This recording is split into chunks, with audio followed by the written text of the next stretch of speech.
Hello, welcome to today's kind of a project update, sort of. You may have seen my product review of this ruined small country house by GCmini. And in it I mentioned about doing some improvements that I thought. And I thought, you know what?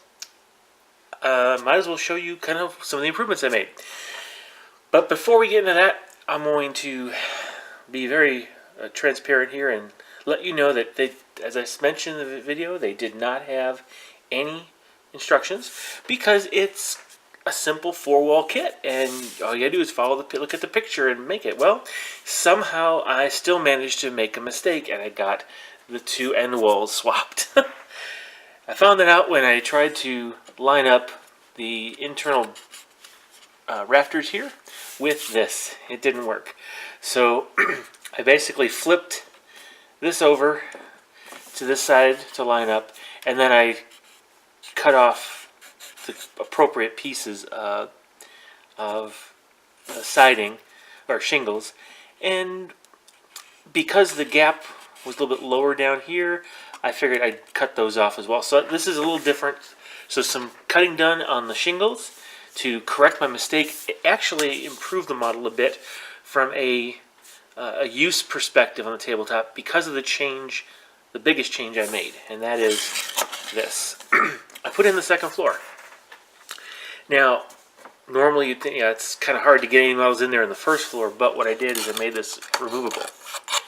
Okay, so you can easily put models in the first floor and then slip in the second floor. And this is perfect the way the heights are here. You can actually have models shooting out, if they're standing, shooting out over the low spot on these shingles, and standing here to be able to shoot out the side. So that, and of course, out the back windows. So as a ruin, you've got a lot of fire points to that one side, as well as some line of sight blocking sides still here. To add to that, I put some debris inside, and that was actually very easy to come up with. I'll show you that in a minute. Essentially what I did is I did glue in this roof piece. I think it's actually meant to be removable to allow you to put models in and take out easily, but I didn't want it to keep falling off during a battle. So the first thing I did is I determined where I wanted to put my second floor, and I took some HO scale lumber, literally these are 4x12s, or no, sorry, 6x12s, and place them on either side, leveling them out so that it'll be something to be able to sit on, just like the joists in a second floor of a house. Along the center of the house, I put in this center beam. Now, in order to actually make the second floor, I wanted to start with, basically make a bunch of floor joists and tie them into essentially the back. So I did place another 2x12 or 6x12 down here to let this thing rest on. And then on either side, the actual planks make contact and are supported by these rails on the side, and the joists simply span the middle. Now, these are scale 2x12s, HO scale, so I just straight up lumber.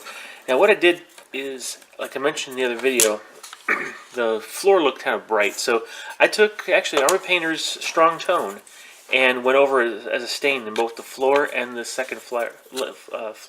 This is the color the wood and the floor would have been. Actually, they're about the same there, so the floor would have been the same color as this. So by using the Army Painter Strong Tone, I was able to get a nice, you see the contrast, a nice darker wood finish. Now, as I went through with each of these joists, I cut them perfectly square where they would fit in to the back, against the wall. But then I just matter of measuring how far long they need to be, and then with a pair of pliers, held it in place, and then literally broke it off, snapped it off to get this very uneven. Let's see if I can show you this real quick here. Very uneven end. There we go.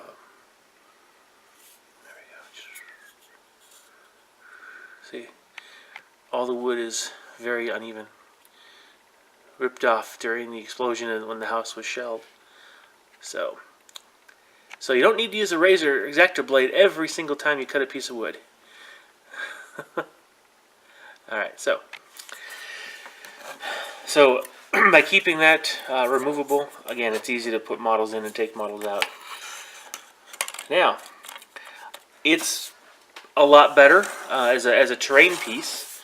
Oh, by the way, I did have to, because this was white, I actually had to dark strong tone that as well, and I put a little bit of strong tone stain here. Not a lot though. I don't think that'll look as good, but there's still more work to be done to make this look really nice. Now, I have not put on the shutters and door yet. I'm waiting till the end because one of the kits that GCmini provides are cornerstone pieces. They're essentially just this very thin cardstock type of MDF, and it puts in, you put it on the corner, they're kind of alternating flagstone, kind of like that. And so what will end up happening is you'll mask the actual corners real well. So I'll put those four on, and then I'm going to go ahead and figure a way to create a chimney here on this side, because this bare wall just looks like a bare wall, and I don't think that's a good one. And the way I look at the layout of the house, I just think that's where a chimney would be. So I'll definitely put that on the outside to make it look a little bit more appealing. On this side, not so much. I'll probably leave it alone. There's no windows, no nothing. I don't know. We'll see. But I'm going to take a look at some pictures of small country houses in Northern Europe, Western Europe, and see what's what. Just get some ideas. So next step, $10 kit. You know, it's like 8 inches, 32. I forget how many inches of material to do these, and you can get.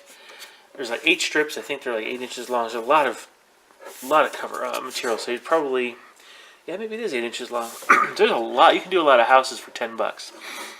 And so do those, do the chimney, and then we'll call this one pretty much done. So just a quick kind of a showcase of how you can improve some of these GCmini's kits to make them look really good on the tabletop. Alright, hope you enjoyed the video. Thanks for sticking with me. Share, like, subscribe, and give me your ideas below and other things you would do to this particular model to improve it. Alright, thanks a lot, guys. Catch you in the next video. Bye-bye.